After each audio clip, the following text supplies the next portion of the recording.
হিন্দু ধর্মের অনুসারীরা যে গ্রন্থটা সবচেয়ে বেশি পড়ে সেটা হলো ভগবদ গীতা। যদি আপনি ভগবদ গীতা পড়েন, 2য় অধ্যায়ের 20 অনুচ্ছেদে বলা হচ্ছে যে মানুষগুলোর জ্ঞান আর বুদ্ধিকে চুরি করে নিয়েছে জাগতিক আশা আকাঙ্ক্ষা, তারা অপদেবতার পুজো করে। তার অর্থ, যেসব মানুষের জ্ঞান বুদ্ধিকে জাগতিক আশা আকাঙ্ক্ষা চুরি করে নিয়েছে তারাই অপদেবতার পুজো করে এক সৃষ্টিকর্তাকে বাদ দিয়ে। আর আপনি যদি উপনিষদ পড়েন, হিন্দু ধর্মের আরেকটা পবিত্র ধর্মগ্রন্থ, এর উল্লেখ আছে ছন্দগীয় উপনিষদে 6ষ্ঠ অধ্যায়ে 2য় পরিচ্ছেদের 1ম অনুচ্ছেদে, एकम एविदित्यम। সৃষ্টিকর্তা শুধুমাত্র একজনই, দ্বিতীয় কেউ নেই। এছাড়াও শ্বেতাক্ষেত্র উপনিষদে উল্লেখ আছে 6ষ্ঠ অধ্যায়ের 9 অনুচ্ছেদে, ना कस्य कसिज जनिता न कदीपा। এর মানে সৃষ্টিকর্তার, সর্বশক্তিমান স্রষ্টার কোনো প্রভুই নেই, আর তার কোনো মা বাবাও নেই। আরও উল্লেখ আছে শ্বেতাক্ষেত্র উপনিষদে 4র্থ অধ্যায়ের 19 অনুচ্ছেদে, ना तस्य प्रतिमा अस्ति। সৃষ্টিকর্তার কোনো প্রতিমূর্তি নেই।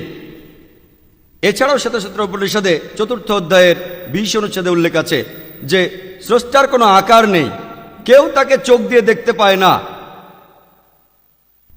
হিন্দু ধর্মের সব গ্রন্থগুলির মধ্যে সবচেয়ে পবিত্র হল বেদ।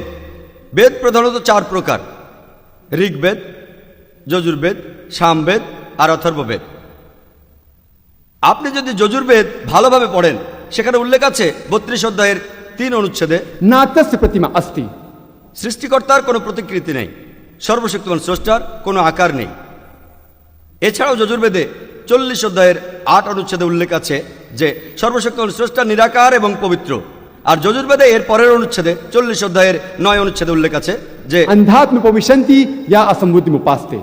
তারা অন্ধকারে প্রবেশ করে যারা কোনো আসাম্ভূতির পূজা করে। আসাম্ভূতির অর্থ প্রাকৃতিক বস্তু, যেমন বাতাস, পানি, আগুন।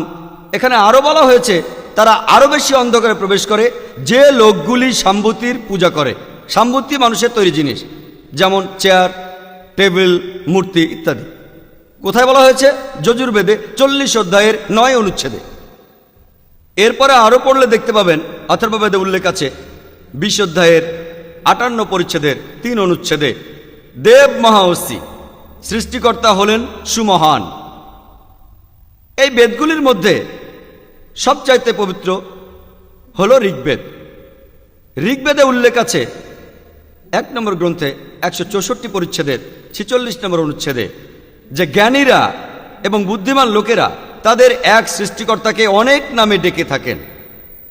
আপনি যদি ঋগ্বেদ পড়েন, 2 নম্বর গ্রন্থের 1 নম্বর অনুচ্ছেদে সর্বশক্তিমান স্রষ্টার অনেকগুলো নাম দেওয়া হয়েছে। সেগুলোর মধ্যে একটি